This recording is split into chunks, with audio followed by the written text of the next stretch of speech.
So నీ జీవితంలో నువ్వు కలిగి ఉన్న కష్టము, నష్టము, ఇరుకు, ఇబ్బంది, వ్యాధి, బాధ ఏదైనా సరే అది నీ జీవితంలో ప్రవేశించినప్పుడు, యథార్థంగా నీతిగా జీవిస్తున్నప్పుడు, అటువంటి పరిస్థితులు నీకు వచ్చినప్పుడు నువ్వు అర్థం చేసుకోవాల్సింది ఏమిటంటే, ఆత్మీయంగా జీవిస్తున్నాను, ప్రభువుకు దగ్గరగా జీవిస్తున్నాను, తెలిసే తప్పు చేయటం లేదు, దేవుడికి అంగీకారంగా జీవిస్తున్నాను, అయినా నీకు ఈ కష్టం వచ్చింది, అయినా నాకు ఈ బాధ వచ్చింది, అయినా నాకు ఈ వ్యాధి వచ్చింది, అయినా నాకు ఈ విపత్తు వచ్చి పడిందంటే దేవుడు నన్ను పరీక్షిస్తున్నాడు.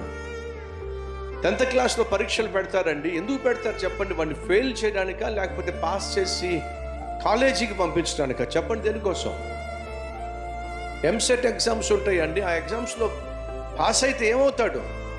అయితే ఇంజనీర్ అన్నా అవుతాడు, లేదా డాక్టర్ అన్నా అవుతాడు. అనగా అర్థం ఏమిటి? పరీక్షలు మనల్ని ఉన్న స్థితిలో నుంచి ఉన్నత స్థితికి తీసుకెళ్తాయి. దేవుడు నీ జీవితంలో నిన్ను పరీక్షిస్తున్నాడంటే నీకు ఒక శుభవార్త.